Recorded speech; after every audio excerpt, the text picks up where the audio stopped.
Good morning, everyone.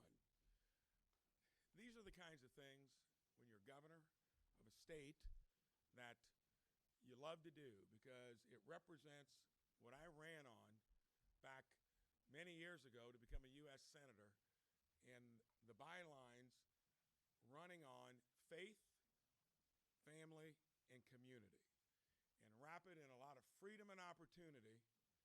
And that was a winning message then. It was when I ran for governor. And now the beauty of it is we've got through Club America, Turning Point, at high schools and colleges, the best organization that is talking about these very issues. And who can argue with faith, family, community, freedom, and opportunity unless you're interested in promoting the opposite, which is a more secular approach and generally involving growing government? What has that given us? I spent 6 years there. It's given us a mountain of debt, and these kids are actually interested in reducing that, not buying into borrowing money from your kids and grandkids to grow government. Bad business plan. And this is nothing any different from what you've heard me say when I came on the scene as someone who has lived the American dream. Wife and I chose to move back to our hometown instead of my going to Wall Street. She wanted her own business. We wanted to raise a family. Great values. And it played out, but it took a long time. Patience and persistence and not being afraid to speak about things that you know make sense. If not, the other side will definitely do it for the opposite approach. And what has it gained us? When the founders put this thing together 250 years ago, which we're celebrating now, it was based on exactly what I've talked about. What's happened over the years has been the other side has been able to project more and more government, even to the extent at our highest level of government, where you borrow money from your kids and grandkids. Shameful, bad business plan. So, we are the 8th state now, and I want to read the others that have already done it. I'm disappointed we weren't first. Arkansas, Nebraska, Texas, Florida, Tennessee, Montana, and Oklahoma.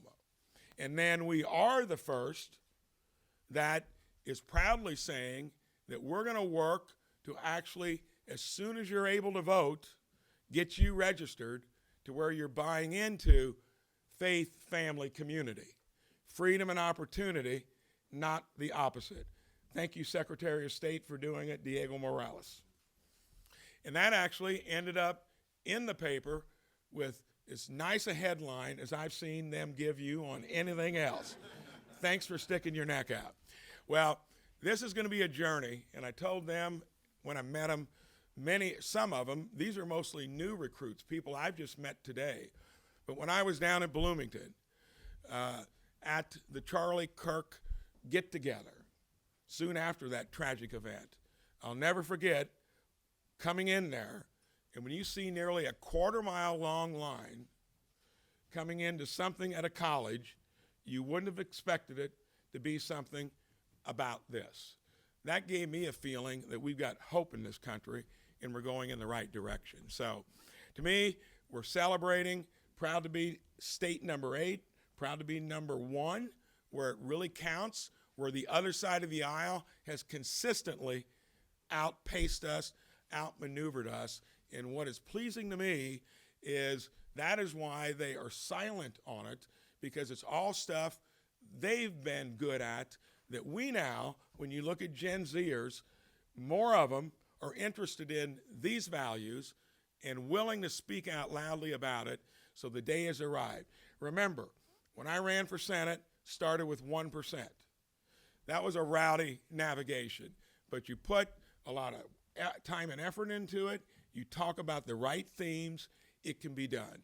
So kudos to all of you. Proud to be here.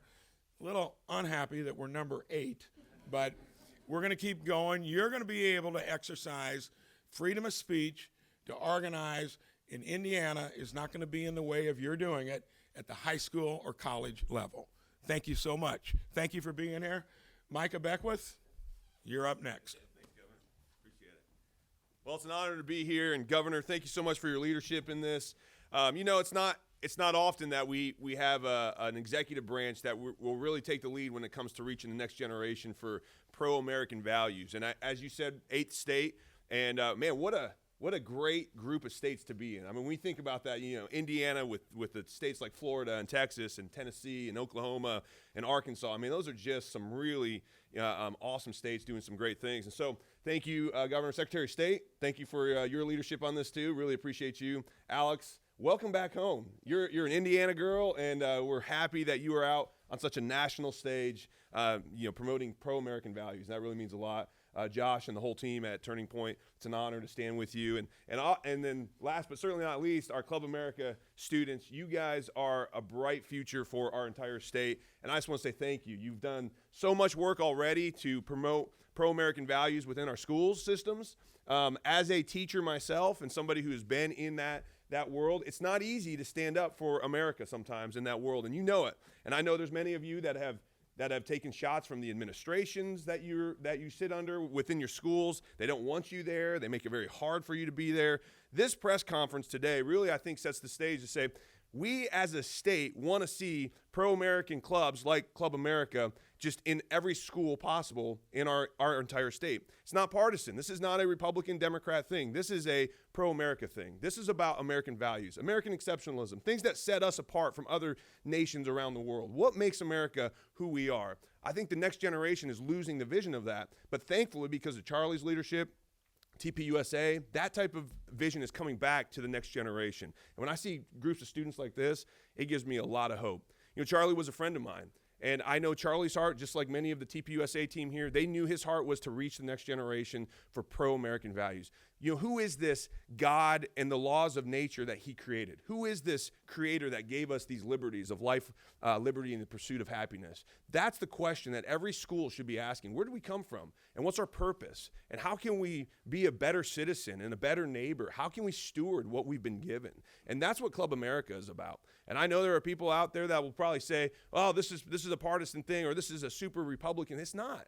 It's about how can we be better neighbors, better citizens, better stewards of the things that God has given us. And that's what today is really all about. And it doesn't happen without leadership like Governor Braun and his team and Secretary Morales and his team. And so we are just absolutely humbled and honored to be a part of this coalition of states that's growing. And we're the 8th state, but hopefully definitely not the last. We need to see much of the other states. If you're listening from other states, get involved with this.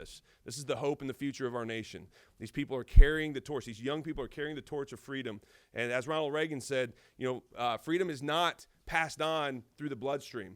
We don't just inherit it just naturally. It has to be fought for, it has to be taught, and then passed on to our children so they can do the same. And that's what we're doing here today. So thank you for being here as part of the media. We really appreciate the coverage. And again, if you're listening to this in the state of Indiana, just know that every school district, we have 290 school corporations in Indiana. We would love to see Club America in every one of those school corporations so that we can promote pro-American values. What does it mean to be a good citizen? What does it mean to be a pro-American, lover of this nation that we have, collectively linking arms with one another to serve our neighbors and to put others over ourselves. And that's what this is about. So God bless you. Thank you. Now, without any further ado, it is a tremendous honor of mine to introduce a Hoosier native and one of the largest voices in the pro-American movement around the nation, Miss Alex Clark. So give it up for Alex as she comes. Thank you. Yeah. Absolutely. Thank you. Good morning. Thank you guys for being here. It's such an honor to get to be here in my home state. My name is Alex Clark, and before I ever worked at Turning Point USA and with Charlie Kirk, I am a Hoosier. I was born in Terre Haute. I grew up in Floyd County, Indiana, and I went to Floyd Central High School, where I first learned to use my voice to shape culture and perspective. Now, back then, before Donald Trump became president in 2016, conservative students like me were allowed and even encouraged to share our controversial political opinions in class.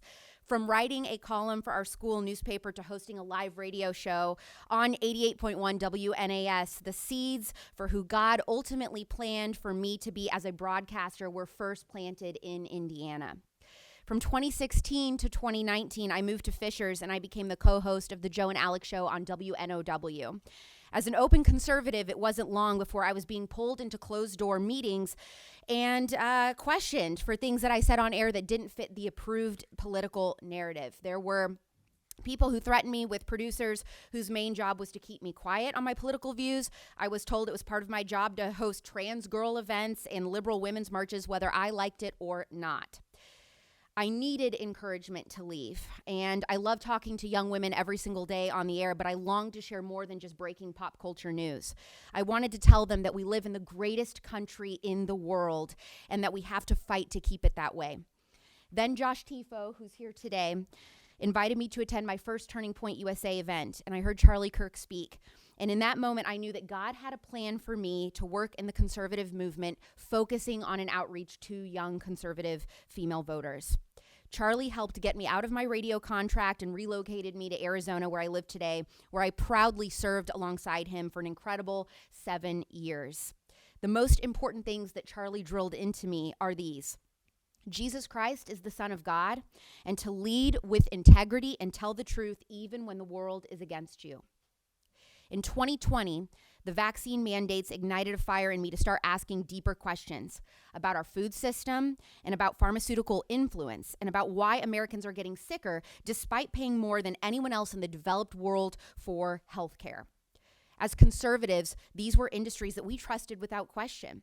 But when I started digging into the corruption and the skyrocketing rates of chronic disease, infertility, autism, and childhood illness, I realized something. If conservatives were willing to challenge the government agencies and corporate interests influencing our health, we could change this country. Because without our health, we have nothing, and a sick nation is an easy nation to control. Charlie saw this too, and so Charlie encouraged me to champion the MAHA cause on my show, Culture Apothecary, and within the conservative movement.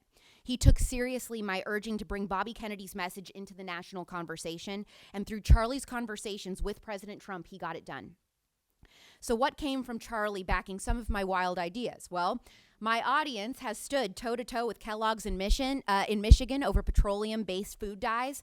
They've challenged Bayer over fraudulent glyphosate science contributing to infertility, and they helped defeat pesticide immunity shields now in multiple states.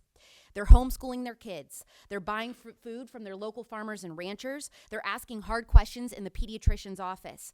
And on April 27th, thousands will be standing on the steps of the Supreme Court protesting Bayer's role in the mass poisoning of Americans in our biggest MAHA rally yet. With Charlie's support, Culture Apothecary has inspired hundreds of thousands of families to take back their health and their freedom. But even before Charlie and Turning Point USA, none of this would have been possible if Indiana schools hadn't first encouraged me to develop my voice. Because when you teach a young person that they're allowed to speak the truth, even when it's unpopular, you don't just change a classroom, you change a country. And the people who fear free speech the most are the people who know their ideas can't survive without it, or can't survive it.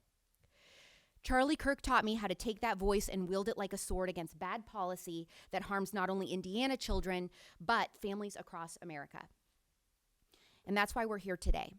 Free speech isn't dangerous to democracy. Silencing conservative students is. Indiana and Governor Braun's partnership with Turning Point USA means that no student in this state will be threatened, harassed, or silenced simply for wanting to start a Turning Point USA chapter. If a student is brave enough to speak up for their beliefs, the government should be brave enough to protect them. No administrator should be able to redline a student's First Amendment rights because they're conservative. The next Charlie Kirk, the next Bobby Kennedy, maybe even the next Alex Clark, who will carry the MAHA torch, could be sitting in an Indiana classroom right now. And thanks to Governor Braun and the state of Indiana, those students will know something powerful. In Indiana, you don't get punished for speaking your truth. You get the freedom to lead and the courage to change the country. Indiana can now confidently say that it believes in 3 things in this order: freedom of speech, Wix sugar cream pie, and roundabouts. Thank you.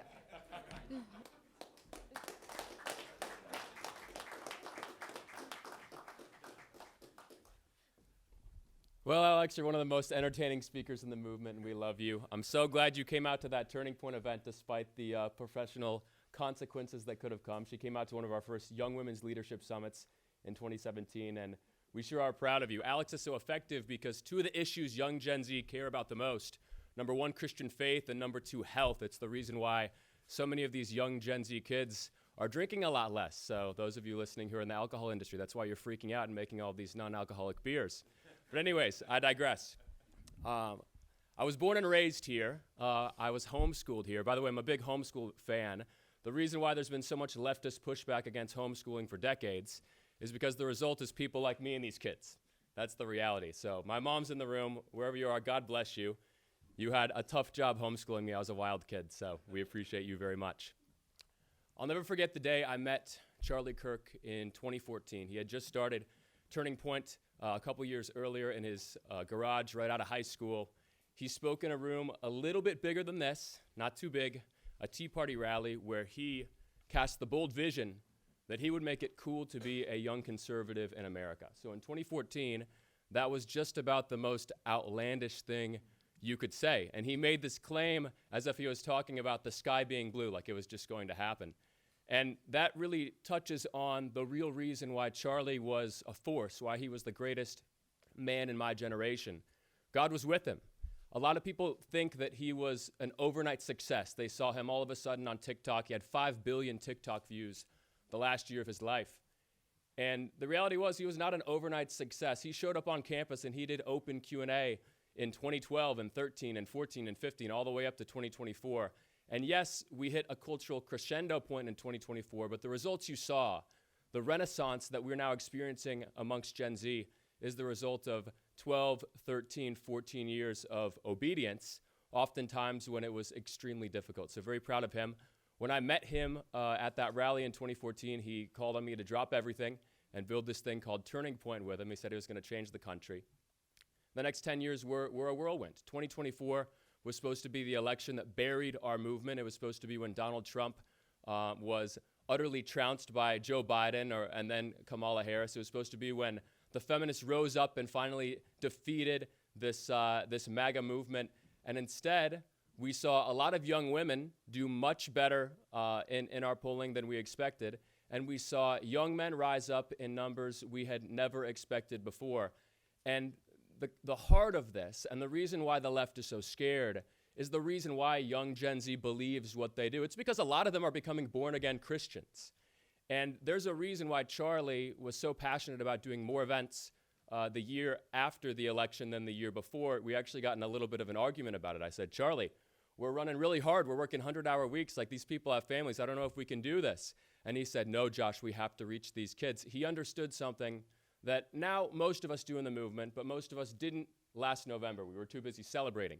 He understood that just because somebody comes out and they're a surprise low-prop voter for Donald Trump because he raised up his fist and said, fight, fight, fight after getting shot, that's not a lifelong conservative. That's somebody who doesn't like Kamala Harris. That's somebody who thinks Donald Trump is cool.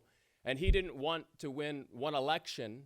He wanted to win the heart and the soul of a generation for multiple reasons. He wanted to build a durable generational movement, but also, and everyone who knows Charlie personally, like Micah, like Alex, like the governor, can say this, he cared more about the eternal destination of these students than he cared about winning elections. And he cared a lot about winning elections. Romans 10:9 says, if you confess with your mouth that Jesus is Lord and believe in your heart that God raised him from the dead, you will be saved. And that is the message that is tearing through, especially young Gen Z in this country right now. We're seeing a real revival. And you see a lot of the metrics. You see the news chyron, oh, there's more Bible sales. Is there a revival? People are drinking less. Is there a revival? Yes, there's interest in the things of God, but that doesn't mean that these people are actually surrendering their life to Jesus. That's happening one by one, praise God. But the most exciting thing that's happened in the last several months within the movement is the almost impossible to predict out-of-control growth of Club America and Turning Point chapters. And this has happened for two reasons. Number one, after Charlie was martyred, we had over 70,000 requests to start and join chapters. 70,000. We had a business problem. How are we going to reach that many people while they're still interested? And our team did an amazing job. And then number two, we had a pushback problem. A lot of the students wanted to start groups, but a lot of the administrators and teachers were pushing back against it, just like we saw ever since 2012. And thanks to your wonderful governor and 7 other bold states, we are asserting the First Amendment rights of our students, and we are removing that pushback. It was part of the field strategy to expect that we would be removed from campus when we were recruiting. It was expected that it might take a year or two to gain registered student organization status at most schools because of the pushback from the student life office or administrators or teachers. And that doesn't even focus on the implicit discrimination. The staff sponsors who were afraid to sign on because of the professional consequences if they were in a more Democrat area, if they were a football coach at a school in an urban area. And what you're doing removes virtually all of that. And what we've seen in these other several states is that our growth was on fire before, and then it hit another level. Because as you see from these kids behind me, who speak for most of Gen Z now, that should terrify the left, we are at a unique moment where most of young Americans want to live in a Christian nation again. They want to live in a nation where our laws are based on the Word of God, on the values that originally founded our country. We are refounding the country within culture. That's what it feels like. And I'm so thankful for everything that you've done. I'm thankful that Indiana is the first state who's taking the next step. You're partnering with our Vote.online operation to make sure that all of these wonderful young students can vote as soon as they turn 18. And I'm going to make a bold prediction. Everything you saw the last few decades, the left bending over backwards, giving over concert tickets and handing out gift cards, and all the things you saw from the left legally and illegally to promote youth voting, especially on college campuses, that's going to magically stop. And instead, they're going to try to suppress our students from voting. You know why? Because most of the students in America, they love Jesus and or they have a curiosity and respect for the Christian values that have founded our nation. And for that reason, you guys are saving all of this, and I'm proud that Indiana is leading the charge. So we sure do appreciate you. God bless Charlie and the sacrifice that he made. He died for our First Amendment rights, and because of his sacrifice, so boldly going out there telling people about Jesus, telling people about the founding of our country, because he made that sacrifice publicly while he was doing what he loved, what mattered most, he ignited something that the devil cannot stop. He ignited something that is changing the fabric of America, a spiritual reigniting that will probably lead to the extinguishing of the worst ideas within the Democrat Party. I predict that the conservative movement will grow so strong that the left will stop talking about trans ideology. The left will stop celebrating abortion because they want to compete nationally, and because there's enough young people in America who love the Word of God and love the country and respect life that the Democrats will just not be able to pull off these shenanigans anymore. Anyways, I appreciate you guys. God bless you. The governor will take some questions.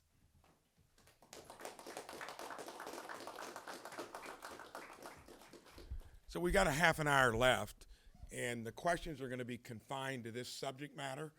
Any other issues I deal with weekly or one-on-one, but I can tell you, if you want to get the gist of what's happening here, it started 2014. I didn't know that's when Charlie really got going.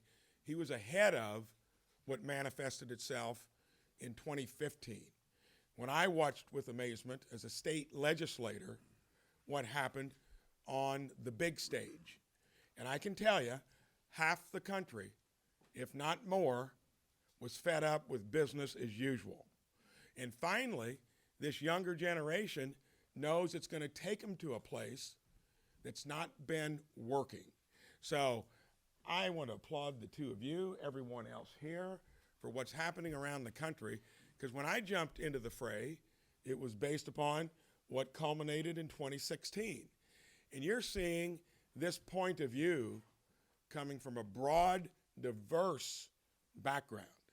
And the thing that probably you ought to focus on in terms of questions, why is it happening? Because finally we're circling back in the youngest part of our society where they're embracing what built the country in the first place. And it's not government and the growth of it, more bureaucracy, and there's nothing more frightening than an entrepreneurial conservative. When you were talking about lowering healthcare costs, I mean, that's been my passion. Fixed it in my own business 18 years ago, way better than any government solution that was built upon prevention and well-being, not expensive remediation. That sounds abstract, but when you are entrepreneurial through government, which is what I'm trying to do here, you're going to get things done that will give better value to the average Hoosier, the average American. Thank you for coming in here, being bold about what you believe. I'll take questions on this subject matter right now. Go ahead. When it comes to Christian values at the heart We'll say one at a time. Go ahead. When it comes to this organization, Christian values are at the core. Does the state's involvement risk viewpoint discrimination, considering that schools already have to maintain? So your answer there is very simple. When it comes to what views you are espousing, they're very clearly espoused on the other side of the ledger. More government, more bureaucracy, more going in debt. This is coming from folks that believe in Christian values that mean maybe less government, believing in ideals based upon family and community, freedom and opportunity in addition to the faith. That is the answer. Here, we're not providing favoritism to anyone. You're just as welcome to get out and do whatever you want, coming from any point of view. But the part of our political apparatus that's been most against this is not ones on this side, on the other side. It's not endorsing anything particularly. It's making sure you've got the freedom of speech to be as loud about your point of view as the other side has always exercised with high decibel levels. Governor, can you just talk about how this is going to be different at the school level for how these clubs get formed and like what is changing? It's going to still have to go through the process that school is going to be convinced that it makes sense. We're not saying you've got to do it. We're just saying you're going to have the ability to sell that, just like the other side has done it. This is about making sure that you're not squelching freedom of expression and you're able to do it. And when you get into stuff like voter registration, who's the loudest voice on that? Yeah, I knew you wouldn't have an answer to that. It's the other side. We're finally starting to pick up the pace and basing it on values that are closer to 80-20 the right way, other than trying to sell stuff that was mentioned that doesn't make sense. So this does nothing to say that you've got to do it. It just creates the opportunity to make the case to do so.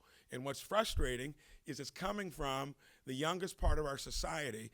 And if we've got people as articulate as this group, I'd say watch out. And that's probably the thing that they fear most. Governor, do you have specific examples where one of these clubs was squelched at a certain school?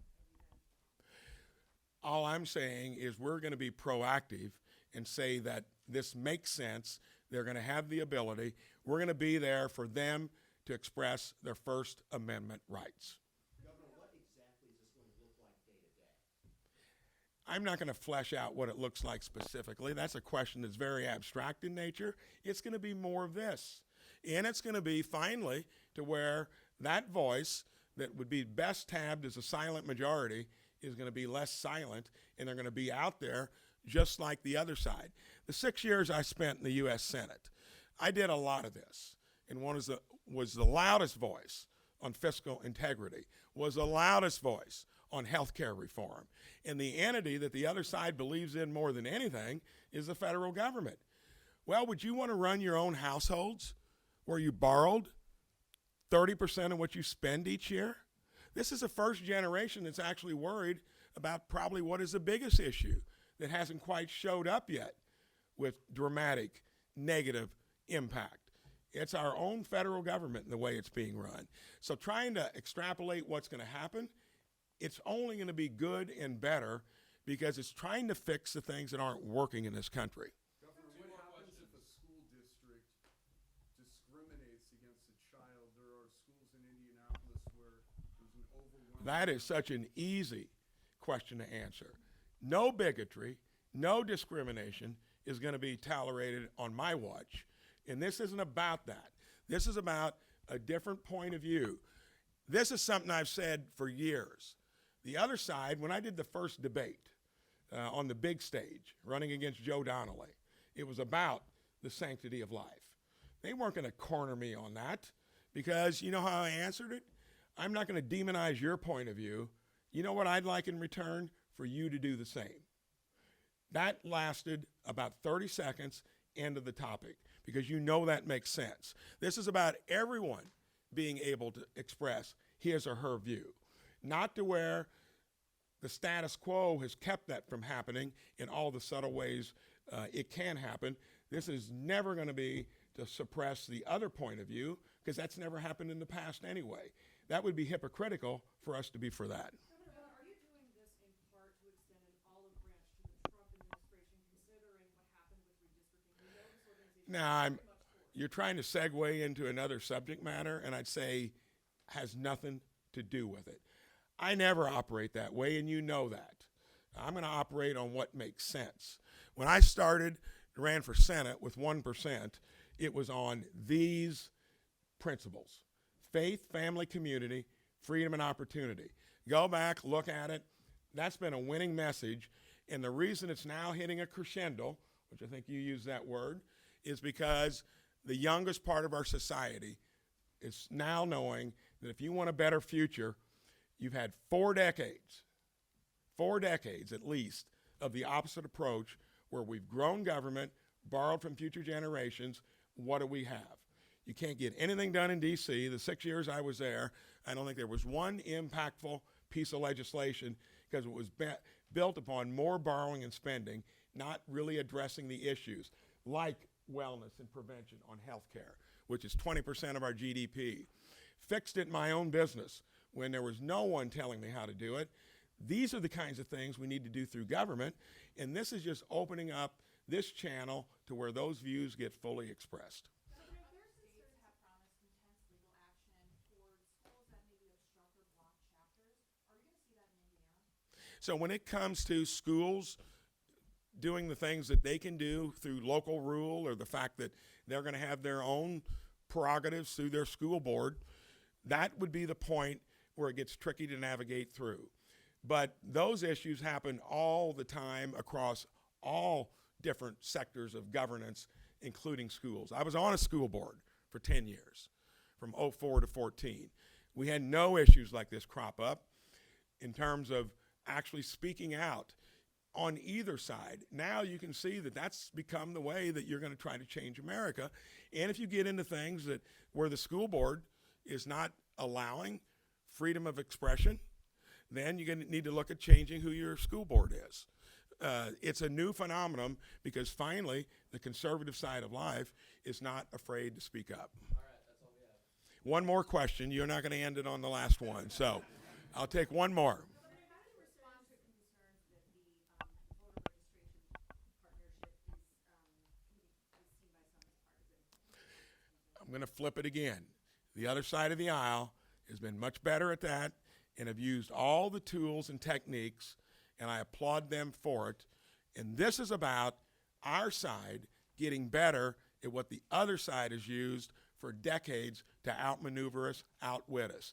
Where this changed was in 2016 when there was a different approach to where we're not afraid to talk about it. And you can see every day the issues we talk about outside of this, the other side of the aisle is digging in to preserve more government, more secular, and trying to then maybe prevent what you're seeing here. It's going to be an even playing field. I'm about equal opportunity, no bigotry, none of that stuff. Everybody has a voice.